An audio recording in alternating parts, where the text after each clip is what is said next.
तो welcome back to my YouTube channel. दोस्तों बात करेंगे हम बीपीएससी टीआरई 3.0 शिक्षक बहाली को लेकर के बात करेंगे।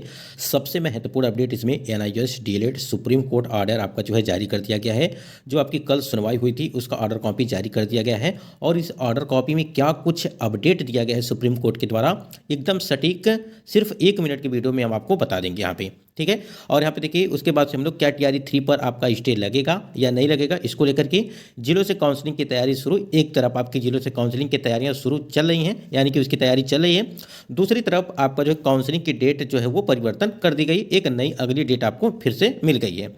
बीपीएससी टीआरई 3.0 रिजल्ट होगा रद्द, यानी कि क्या रिजल्ट रद्द किया जाएगा। उसके बाद से एनआईएस डीएलएड वालों के लिए पोर्टल खोला जाएगा या क्या कुछ होगा, उसको लेकर के भी हम लोग बात करने वाले हैं। अब यहाँ पे देखा जाएगा कि एनआईएस जो है, यानी कि जो एनआईएस डीएलएड वाले कैंडिडेट क्या टीआरई 3.0 की भर्ती में वो शामिल किए जा रहे हैं सुप्रीम कोर्ट के द्वारा या उन्हें बाहर किया जा रहा है। तो कई सारे महत्वपूर्ण अपडेट आपको इस वीडियो के माध्यम से मिलने वाले हैं और जो भी जानकारी आपको दी जाएगी सटीक दी जाएगी। वीडियो को भी लाइक शेयर करिएगा। चलिए सबसे पहले हम लोग बात करेंगे कि जो यहाँ पे ऑर्डर कॉपी यहाँ पे जारी की गई है सुप्रीम कोर्ट के द्वारा, उसमें सबसे जो महत्वपूर्ण बात है उसको हम लोग बात कर।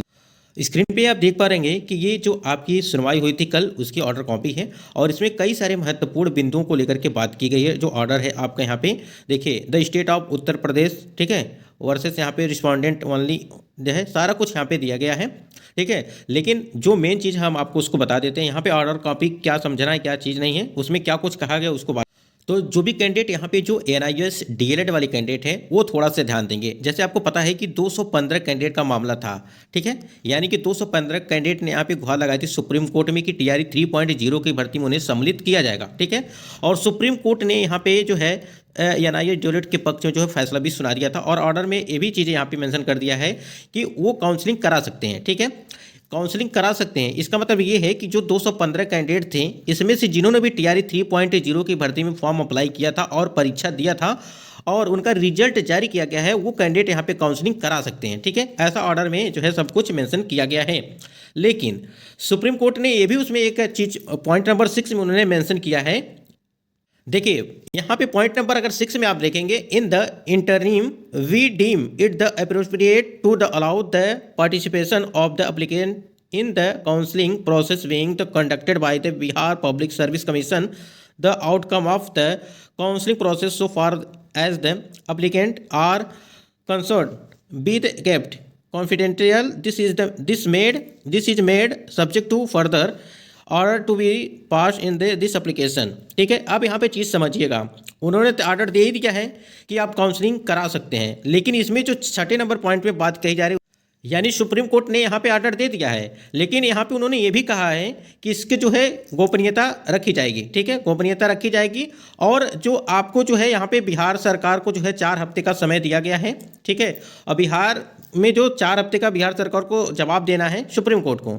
अब यहाँ पे बिहार सरकार क्या जवाब देगी, 4 सप्ताह का समय दिया गया है, ठीक है, यानी कि 4 हफ्ते का, उसमें क्या वो जवाब देंगे क्या नहीं देंगे, क्योंकि आपको पता है कि जो टीआरई 3.0 की भर्ती है, ठीक है, उसमें एनआईएस डीएलएड के लिए एक लाइन में नोट करके लिख दिया गया है कि उन्हें जो है सम्मिलित नहीं किया जाएगा। अब इसी मुद्दे को लेकर के हो सकता है कि आयोग यानी कि बिहार सरकार जो है इसको लेकर के यही बात कहेगी कि जो यहाँ पे अगर बात करें, जब आपकी जो है परीक्षा यानी कि बीच बीच में नियम परिवर्तन नहीं किया जा सकता है, तो इसी मुद्दे को लेकर के वो बात कर सकते हैं, यानी कि यही जवाब बिहार सरकार का हो सकता है कि सुप्रीम कोर्ट में देखने को मिल सकता है। और ये चीज़ यहाँ पे आप देख पा रहे हैं कि नीचे यहाँ पे लिखा भी गया है, this is made subject to further order to be pass in this application, ठीक है। यानी कि जब तक बिहार सरकार का कोई जवाब नहीं आ जाता है तब तक देखिए काउंसलिंग के लिए तो ऑर्डर सुप्रीम कोर्ट का दे दिया गया है कि ऑर्डर दे दिया गया है कि वो काउंसलिंग करा सकते हैं। लेकिन बीच में अगर मान लीजिए बिहार सरकार के द्वारा ये चीज़ कहा गया कि बीच में नियम नहीं बदला जा सकता है, इसको देखते हुए तो फिर हो सकता है कि अगर कोई सुनवाई हो रही है सुप्रीम कोर्ट में या चीज़ें, तो उसमें अगर कुछ चीज़ परिवर्तन किया जाता है तो कहीं ना कहीं वहाँ पे चीज़ें प्रभावित हो जाएंगी। इसका मतलब आप समझ रहे हैं कि कहीं ना कहीं जो एनआईएस डीएलएड वाले कैंडिडेट हैं, एक तरफ से खुशी उनको मनानी चाहिए, एक तरफ से उनको दुख है। दुख इस बात का है क्योंकि यहाँ पे साफ साफ चीज़ें लिख दी गई हैं। बिहार सरकार क्या करेगा क्या नहीं करेगा वो कहीं ना कहीं सोचने वाली बात होगी। क्या बिहार सरकार का फैसला हो सकता है एनआईएस डीएलएड के पक्ष में होगा या उनके विपक्ष में होगा। देखिए यहाँ पे जो टीआरई 3.0 वाले कैंडिडेट यहाँ पे थोड़ा सा नोटिफिकेशन आप देखेंगे तो इसमें साफ साफ लिखा गया था कि शिक्षा विभाग बिहार पत्रांक संख्या इतना दिनांक 7/12/2023 के आलोक में एनआईओएस द्वारा प्रदत्त 18 महीने के डीएलएड की उपाधि मान्य नहीं होगा, क्योंकि देखिए ये नोटिफिकेशन में मेंशन किया गया है। ठीक है, तो इस वजह से यहाँ पे प्रभावित हो सकती है, यानी कि एक तरफ से आपको काउंसलिंग के लिए बुलाया जा रहा है जो 215 कैंडिडेट है, ठीक है, इनके लिए, क्योंकि जिन्होंने आवेदन किया था और जिनका रिजल्ट जारी किया गया है और उनका सिलेक्शन हो गया है उन्हीं के लिए यहाँ पे है। अब ये नहीं है कि जो आवेदन नहीं किए थे, फॉर्म अप्लाई नहीं किए थे, आवेदन नहीं किए थे, जो भी चीज़ें हैं उनको काउंसलिंग के लिए कैसे डायरेक्ट थोड़ी ना कोई बुला लेगा। तो यही चीज़ें हैं, सिर्फ ये 215 कैंडिडेट के लिए यहाँ पे जो है चीज़ें हैं। तो यहाँ तक हमको लगता है कि चीज़ें आप समझ गए होंगे, ज़्यादा यहाँ पे बात करने की ज़रूरत नहीं है और यही चीज़ है यहाँ पे। ठीक है, यानी कि जब तक यहाँ पे बिहार सरकार का कोई जवाब नहीं आता है, 4 हफ्ते का समय दिया गया है और उस 4 हफ्ते में क्या कुछ होगा वो जो है उसके बाद ही यहाँ पे चीज़ें क्लियर हो पाएंगी। बाकी अभी के लिए जो एनआईओएस डीएलएड वाले कैंडिडेट हैं वो काउंसलिंग करा सकते हैं, जिन्होंने भी जो 215 कैंडिडेट यहाँ पे बताए जा रहे थे। उसके बाद यहाँ पे अगर बात करें हम लोग काउंसलिंग को लेकर के जो टीआरई 3.0 वाले कैंडिडेट हैं, यहाँ पे देखिए 20/12/2024 को एक लेटर यहाँ पे जारी किया गया। देखिए कहीं पे लेटर जारी किया जा रहा है कि आपका जो है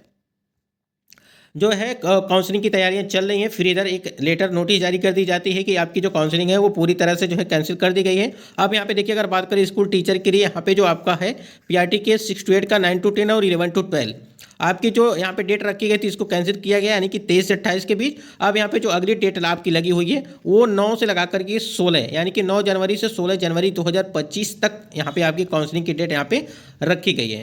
तो district allotted by the BPSC के द्वारा ये चीज़ें की जाएंगी। बाकी ये नई डेट है, यानी कि 9 से लगा करके 16 तारीख के बीच। ठीक है, देखिए बाकी अगर कोई आपको डाउट हो तो कमेंट सेक्शन में जो है कमेंट करिएगा। बाकी हमने एनआईओ डीएलएड के संबंध में जो बात की है कि देखिए आगे चल करके आपको फिर से दिक्कत हो सकता है जो एनआईओएस डीएलएड वाले कैंडिडेट हैं, क्योंकि बीच में नियम परिवर्तन करना कहीं ना कहीं ये चीज़ें हैं। सुप्रीम कोर्ट का ऑर्डर तो आया है कि आपकी काउंसलिंग प्रक्रिया वो आप करा सकते हैं, लेकिन उन्होंने ये भी मेंशन किया है कि बिहार सरकार के द्वारा जो जवाब आएगा उसके बाद जो अगर अगली कोई सुनवाई होती है उसमें आपका जो है यहाँ पे प्रभावित हो सकता है अगर देखा जाए तो देखिए यहाँ पे टीआरई 3 के रिजल्ट स्टे लगने की बात जो यहाँ पे कही गई है इसमें कोई भी दिक्कत नहीं होने वाली है और जिलों से काउंसलिंग की तैयारियां शुरू हो चुकी हैं। बीपीएससी टीआरई 3 रिजल्ट होगा रद्द। ठीक है, रिजल्ट रद्द नहीं किया जाएगा, क्योंकि देखिए यहाँ पे सिर्फ 215 कैंडिडेट का यहाँ पे जो है उसमें कुछ ना कुछ तो यहाँ पे होगा, क्योंकि जो कैंडिडेट सिलेक्ट हैं उनकी काउंसलिंग प्रक्रिया कराई जाएगी, क्योंकि उनका तो आया ही होगा नाम। एनआईओएस टीआरई 3 में शामिल होंगे या नहीं होंगे ये देखिए उनको शामिल किया जा रहा है। आगे चलकर क्या होगा क्या नहीं होगा ये कहीं ना कहीं एक बड़ा जो है सवाल है देखा जाए तो।